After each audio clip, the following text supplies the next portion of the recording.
Sheet file చేయడం ద్వారా ఆ కేసు తప్పుదోవ పట్టించడమే కాకుండా సాక్ష్యాలను కూడా ధ్వంసం చేయడం అనేటువంటిది జరిగింది అనేవి ఇప్పుడు తలెత్తినటువంటి అంశాలు.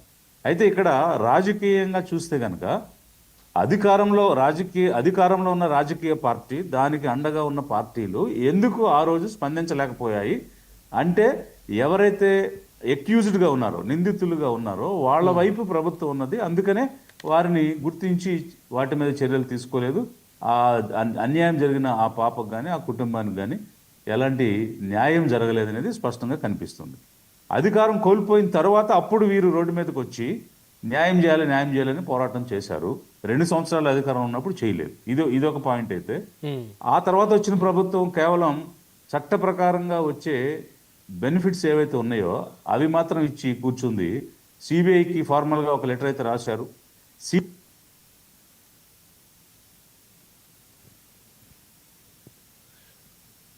రైట్, విజయ్ కుమార్ గారి దగ్గర టెక్నికల్ ఇష్యూ వచ్చినట్టుంది. సిబిఐ రిప్లై ఇచ్చింది. ఏమని ఇచ్చింది అని అంటే, ఇందులో ఇంటర్ స్టేట్ ఇష్యూ కానీ ఇంటర్నేషనల్ ఇష్యూ కానీ కాంప్లెక్సిటీ ఆఫ్ లా కానీ ఏమీ లేదు. మోర్ ఓవర్ అడిషనల్ ఎస్పీ ర్యాంక్లో ఉన్నటువంటి ఒక లేడీ ఆఫీసర్ దీన్ని చేశారు, ఛార్జ్ షీట్ కూడా ఫైల్ చేశారు. ఈ స్టేజ్లో మేము ఎంటర్ ఏం చేస్తామని ఒక లెటర్ రిప్లైగా ఇచ్చున్నారు. ఆ గవర్నమెంట్ దాన్ని కోల్డ్ స్టోరేజ్లో పడేసింది. నిందితుల మీద చర్యలు తీసుకోవడంలో ఆ ప్రభుత్వం కూడా విఫలమైంది. సో ఈ సందర్భంలో ఇప్పుడు మళ్ళీ మళ్ళీ అప్పుడున్న ప్రభుత్వమే మళ్ళీ అధికారంలోకి వచ్చింది. అయితే ఇక్కడ విజయ్ కుమార్ గారు అందరూ అడిగే ప్రశ్న ఏంటంటే, విజయ్ కుమార్ గారు గత 5 సంవత్సరాలు జగన్మోహన్ రెడ్డి గారి ముఖ్యమంత్రిగా ఉన్నటువంటి సమయంలో మరి ఆయన ఎక్కడా కూడా మీరు సుగాలి ప్రీతి గారికి సంబంధించినటువంటి కేసు అంశాన్ని ఎక్కడా కూడా ఎందుకు మాట్లాడలేదని జనసేన నాయకులు మిమ్మల్ని ప్రశ్నిస్తూ ఉన్నారు. ఏం చెప్తారు దానికి?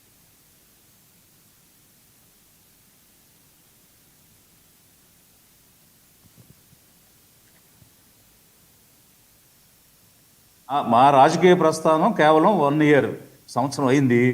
ఇప్పుడు ఆఫీసర్స్గా ఉన్నటువంటి వాళ్ళకి కోడ్ ఆఫ్ కాండక్ట్ అనేటువంటిది ఉంటుంది.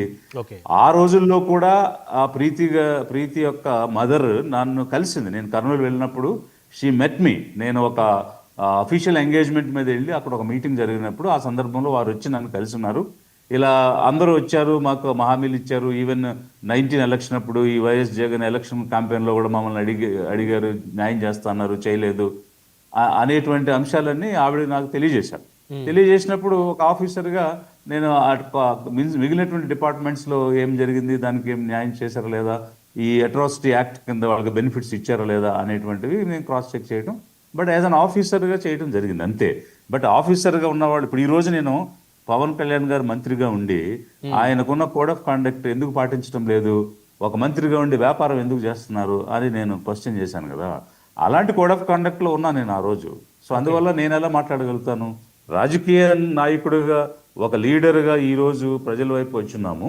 1 సంవత్సర కాలం నుంచి ప్రజాక్షేత్రంలో ఉన్నాం.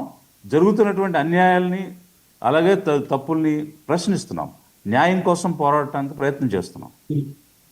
అయితే విజయ్ కుమార్ గారు, జగన్మోహన్ రెడ్డి గారు కొంతమంది ఆరోపణ ఏంటంటే, జగన్మోహన్ రెడ్డి గారికి ఐఏఎస్ విజయ్ కుమార్ గారు అత్యంత సన్నిహితులు. సో జగన్ గారు డైరెక్ట్ చేస్తుంటే విజయ్ కుమార్ గారు డిప్యూటీ సీఎంని టార్గెట్ చేశారు అనేది చాలా మంది మాట్లాడుతున్నారు, కూటమికి సంబంధించినటువంటి నాయకులు. ఇప్పుడు ఇక్కడ నేనేమంటానంటే, ఇప్పుడు జగన్మోహన్ రెడ్డి అనే వ్యక్తికి నోట్లో నాలుక లేకుండా ఏమి లేడు, అతనికేమి భాషలు రాకుండా ఏమి లేడు.